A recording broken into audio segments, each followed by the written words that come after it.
Em 1785, um químico francês chamado Lavoisier postulou a famosa Lei de Lavoisier. Você sabe o que ela significa e qual a influência dela sobre o cultivo de orquídeas? Tá curioso? Então acompanhe o nosso canal. Seja muito bem-vindo. Turma, antes de começar o vídeo, deixa eu dar um recado aqui para vocês. Recado muito importante. A partir de agora, todos os vídeos que são publicados aqui no nosso canal no YouTube, uma semana depois, eles vão na íntegra também lá para as nossas páginas no Facebook, tá ok? Então, se você não quer perder de forma nenhuma, se você quer ficar sempre antenado às informações do Orquidária Imperial, a esses vídeos de conteúdo, não deixa de, além de assinar o nosso canal aqui, de se inscrever também na nossa página, de curtir também a nossa fanpage lá no Facebook. É só procurar por Orquidária Imperial. Um outro detalhe. Nós vamos tentar sempre distribuir também esse mesmo conteúdo em outros formatos, muito provavelmente em áudios também, em podcasts, depois eu explico para vocês melhor o que é isso, e em formato de artigo. Então o mesmo conteúdo vai para as redes sociais em formato de vídeo, no Facebook e no YouTube, vai em formato de áudios, podcasts, que são aqueles áudios que você coloca no seu telefone e quando você está dirigindo, quando você está malhando, quando você está passeando, você pode estar ouvindo e consumindo aquele conteúdo, e em formato de artigo também. Tem aquela galera que sempre curte ler com mais detalhe, guardar, arquivar os artigos, então vai ser esse o nosso esforço daqui para frente. Eu espero que vocês gostem dessas novidades, bora pro vídeo! Se você está chegando ao nosso canal agora, seja muito bem-vindo. Meu nome é Rodrigo Aragão, eu sou do Orquidária Imperial e é um prazer gravar esses vídeos para distribuir conteúdo de forma gratuita para toda a nossa comunidade. É um prazer, traz momentos agradáveis na nossa vida e nós esperamos que na vida de vocês também. O tema desse vídeo fala sobre a Lei de Lavoisier. E muitos de vocês vão se lembrar da época que nós estudávamos lá no primeiro, segundo grau Química, né? Alguns se apaixonavam pela matéria, outros gostavam muito pouco. Mas é bem simples. A Lei de Lavoisier determina que na natureza nada se perde, tudo se transforma. E como isso influencia no cultivo das nossas orquídeas? Como observar isso na natureza, no nosso dia a dia? E é isso que a gente vai ver. Bota a Lei de Lavoisier aqui pra gente.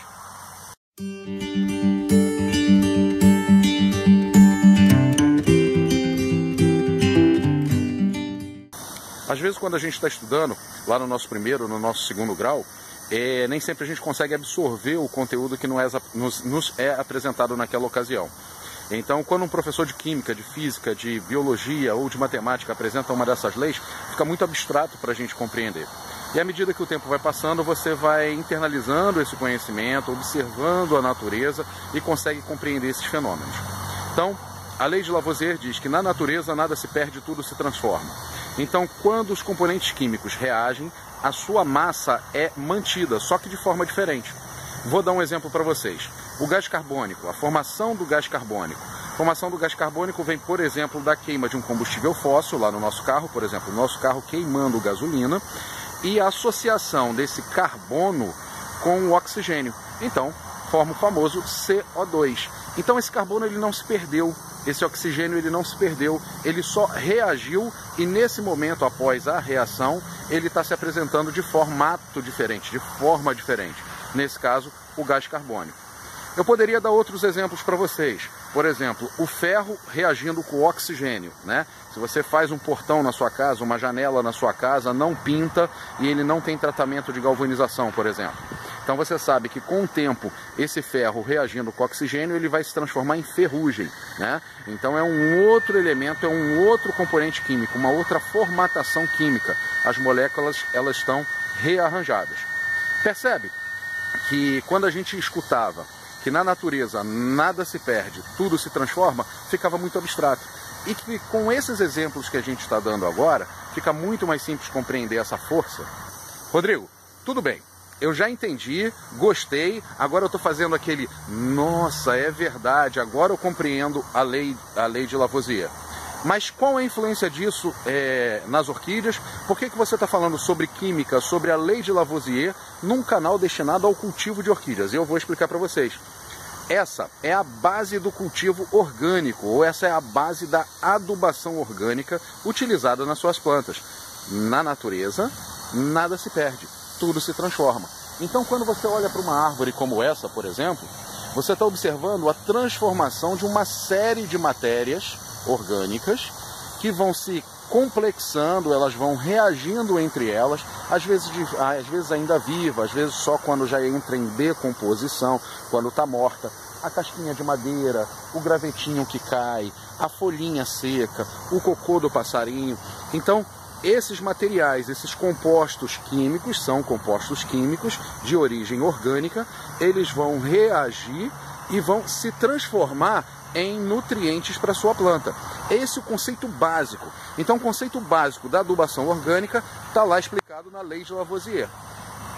Vou dar um outro exemplo para vocês. Bom, tudo que essa árvore usou ao longo de anos e anos e anos, tudo que ela conseguiu captar, seja do ar, da chuva, do cocô do passarinho, etc. e tal, ela transformou em madeira, ela transformou em folha, ela transformou em caule e assim sucessivamente. Ou seja, tudo que ela precisa quimicamente está presente ali. Vamos supor que essa árvore fosse cortada ou que um galho quebrasse e a gente submetesse esse galho, essas folhas, a um processo de compostagem. O que significa esse processo de compostagem? Pegar componentes complexos, pegar componentes químicos, moléculas muito complexas e fazerem elas serem reduzidas. Então elas vão entrar em reações químicas que vão se transformar em novos elementos, às vezes mais complexos ou às vezes mais simples. Exemplo de um elemento simples, o carbono. Exemplo de outro elemento simples, o oxigênio, ou o nitrogênio, ou o fósforo, ou o potássio. Exemplo de componentes mais complexos, tá? Eu acabei de dar para vocês o exemplo do gás carbônico, CO2. Ele já é um pouco mais complexo do que só o carbono ou do que só o oxigênio. Então, na teoria, quando você pega um vegetal qualquer, como esse, ou um esterco de frango, ou um esterco de boi, etc., e você submete ele a uma decomposição, um processo de decomposição, você está provocando reações químicas que vão diluir ou vão disponibilizar todos os elementos que constituíram essa planta, por exemplo, no passado. No caso do esterco de boi ou do esterco de frango, é tudo que eles consumiram ao longo da vida deles, ou ao longo de um determinado período, está disponível ali, à exceção do que foi absorvido pelos animais, é claro, está disponível ali e, em tese, você consegue devolver isso para a planta ao adubar a planta com esses componentes. Compreende? Rodrigo, legal, eu compreendo sim. Mas nas nossas moradias modernas, nas cidades modernas, nos bairros modernos, nós temos cada vez menos espaço e cada vez menos elementos, como uma árvore grande como essa, para juntar aí restos vegetais e submeter à decomposição. Ou eu não tenho tempo para fazer isso, ou eu não vou conseguir manter um ambiente de decomposição, de compostagem, tão bem controlado como seria mantido em uma outra área, ou seria possível em uma área um pouco maior. Então, se eu quiser utilizar adubos orgânicos hoje em dia, em geral, eu não parto desse tipo de matéria para chegar ao meu adubo orgânico. Então, hoje já existe no mercado as diversas caixinhas, né, de farelos orgânicos. Olha a ideia do farelo. Era a planta que foi, em geral, seca, triturada, virou um farelo, que são aqueles elementos que nós chamamos de torta. A torta de mamona, a torta de ninho, a torta de algodão. Ah, Rodrigo, eu estou compreendendo.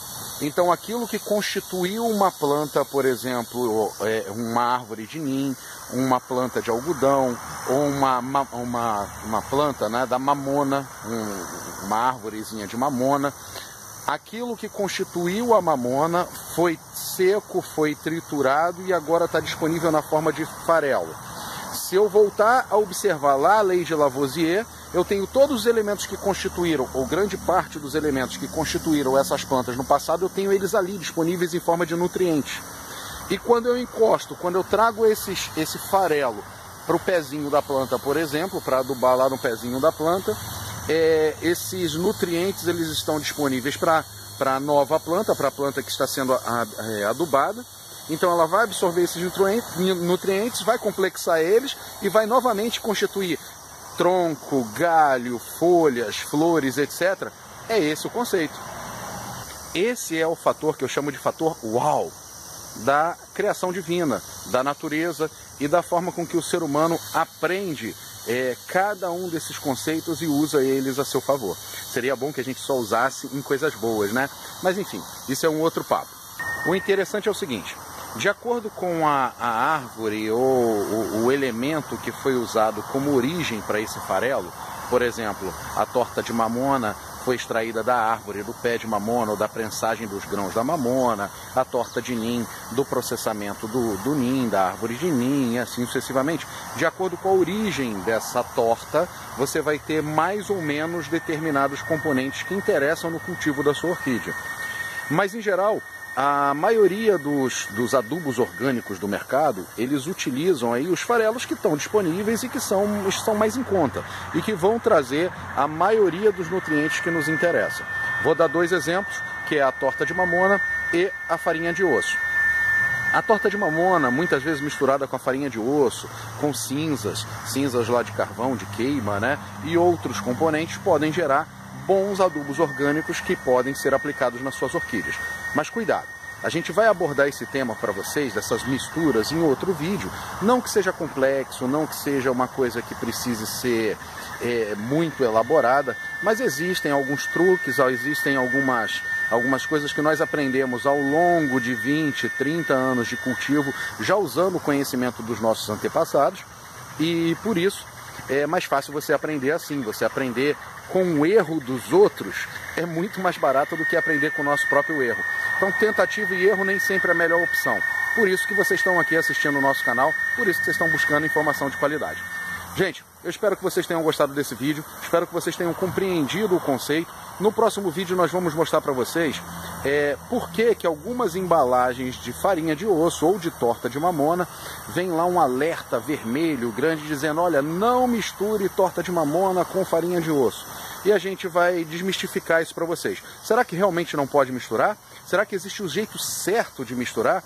Então não deixa de acompanhar o nosso canal não. Se inscreve no canal se você ainda não é inscrito, curte, deixa seu comentário. Você sabe que a gente gosta muito de trocar informações aqui no canal. Então é legal escutar a experiência de vocês, saber se vocês gostaram do vídeo ou não. Uma ótima semana a todos vocês. Fiquem com Deus.